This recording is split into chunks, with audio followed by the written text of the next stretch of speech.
Now that you've had a chance to think about equivalence relations, we're going to take a step further in that concept and talk about equivalence classes. So we're first going to review the definition of an equivalence relations, just in case you've forgotten. We're going to use the team model of equivalence relations to help us understand what equivalence classes are conceptually. We're going to find the equivalence classes in example equivalence relation. And then finally, we're going to explore the connection between equivalence classes and something called partitions of a set.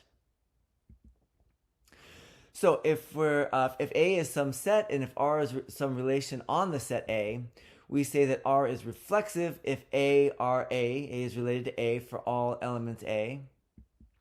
We say that R is symmetric if whenever A is related to B, then B is related to A. And we say that R is transitive if whenever A is related to B and B is related to C, then it follows that A is related to C. And if A is a set and R is a relation on A, we say that R is an equivalence relation if it satisfies all three of those properties. In other words, it satisfies the reflexive property, the symmetric property, and the transitive property. And then also remember that we had a team model for equivalence relations. An equivalence relation can be thought of as a team relation, meaning that we say that A is related to B when A is on the same team as B. So being related is exactly the same as being on the same team. I want to make a couple observations about teams before we start talking about equivalence classes. First of all, the fact that we have teams, right, pre-existing, means that, and remember that these are sets of people, means that we can use those to give us an equivalence relation. Our equivalence relation is literally being on the same team. Now the question is, if I somehow have an equivalence relation, something that is reflexive, symmetric, transitive, does that necessarily mean I can somehow use that to reconstruct teams within that set? And that is what we're actually going to try to do right now. So here's the question. Well, if we did want to do that, achieve that, right? How would we do it, right? How would we determine teams just knowing what the relation is? Well, remember, first of all, we know that every person has to be part of a team. In fact, they're part of their own team, right? So the idea is once you choose a person, you can determine what team they're on by just finding all the people who are related to the person. Remember, the relation literally means they're on the same team. So if I choose one person, find everybody who's on the same team as them, that will give me what I want. So if we let R be an equivalence relation on a set A, and we let just little a be just some random element in A, then the equivalence class of A is denoted by R bracket A, and is defined by R bracket A is equal to all the set elements X in A such that X is related to A. So if we want to break that down, right? I mean, that's extremely technical, but it's very relatable to what we've been talking about in terms of the team model. So if we're thinking about what this means in terms of the team model, the element little a is just like some random person we choose, right? We just choose that person at random. We say, hey, A, come on over here, right? And again, that person is going to be part of a team. The statement X is related to A, XRA, means that X is related to A. So the test for being an R bracket A is, are you on the same team as A? Right? In other words, is X part of A's team? And that means if we want to now interpret R of A in terms of the team model, R of A is literally the set of all people who are on A's team. And if that sounds familiar, that's literally what A's team is. R bracket A is A's team. So let's look at this in an example. We're going to define a relation E on the integers as follows. We define X is related to Y, and X and Y are integers, remember, when X squared is equal to Y squared. So I will let you check that E is an equivalence relation. I mean, that's important, but it's not the focus of what we're doing here. We're sort of using the starting point of, hey, E is an equivalence relation. How do we find the equivalence classes? So, and just remember, if you do want to check that, which I encourage you to do, check that it's reflexive, check that it's symmetric, and check that it's transitive. All right, so let's go ahead and find some equivalence classes. And remember, our strategy here is not to just say, oh, where am I going to find those equivalence classes? I'm going to pick a particular number and say who's in the equivalence class with this number, right? So I'm going to choose an integer, find everyone on its team. So I'm going to pick the number 2. So I'm going to ask myself what number is y related to 2, and that is exactly the same as saying what numbers are on 2's team. So that means we want all numbers y such that 2 is related to y, 2ey.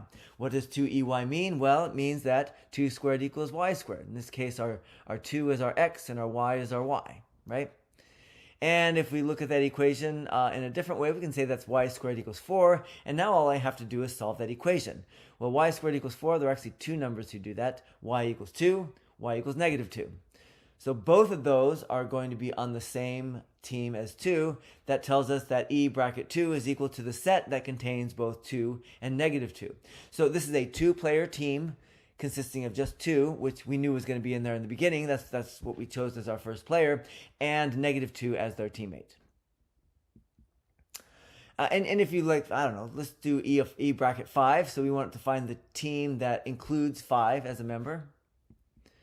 And just as before, if we want to find all the y that are on 5's team, we need to find all the y's that are related to 5. So 5 is related to y, 5 is related to y, 5ey.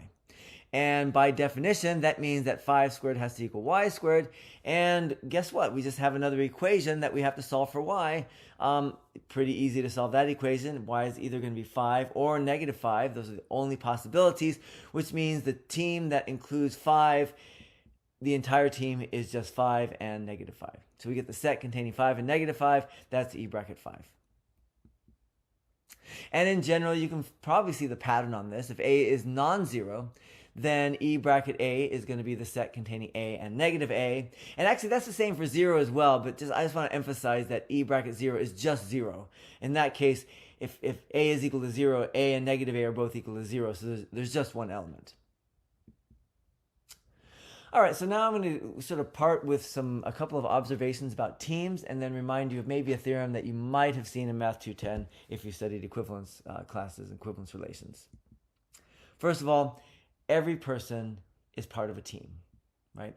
In particular, every person is part of their own team, right? So if you're thinking of the team that we were making, the equivalence class we were making on the previous slide, R bracket A, we start with A. R bracket A is literally the team that includes A. So everybody's on a team.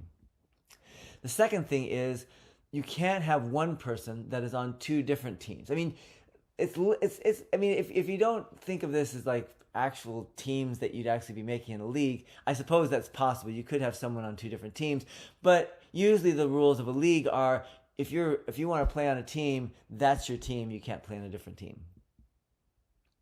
And so those 2 properties put together, if we want to think about the teams as sets, they make up the definition of what is called a partition of a set. So now I'm going to give you the definition of what a partition of a set is, and then we're going to circle back and see what that means in terms of teams.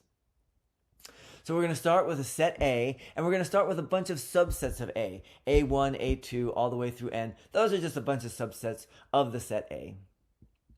We say that these subsets form a partition of A if 2 things are true. So the first thing is that A is the union of all those subsets. So it's A1 union A2 all the way through A sub N. And the second thing is if I take 2 different subsets, so AI and AJ where I is not equal to J, then their intersection is going to be empty. Now if we want to think of this in terms of teams, A is the set of all the players. The A1 and A2, all those subsets, those are the teams. So you have N teams, A1 through AN. And that first bullet point says that everyone in A is on one of the teams, right? It's either on A1 or A2 or A3, one of those teams, A1 through AN. And the second one says is if you have 2 different teams, you can't have any one person who's on both of those teams. The intersection of those teams, any 2 teams, is going to be empty, so you can't have the same person on both teams. And so here are some theorems from your Math 210 days that you might have seen about equivalence relations and partitions. So if you have R, an equivalence relation on the set A, then if you take all the equivalence classes they form a partition of the set A. And it goes the other way around. If you happen to have a partition of the set A, so a bunch of subsets, A1 through A2 through AN, that are subsets of A, they union to A, and there are no two of them that have any elements in common, then you can actually define an equivalence relation on A. And here's how you do it. You define the the relation R such that X related to Y means that X and Y are in the same AI, then that R is an equivalence relation on A. And if you think of what that's saying, when I say X is related to Y precisely when X and Y are in the same AI, what I'm literally saying in terms of the team model is that X and Y are on the same team. And so it's not surprising to us, perhaps, that this gives us an equivalence relation. All right, so now let's go ahead and work on the activities for equivalence relations. That's on the PDF file included with this video.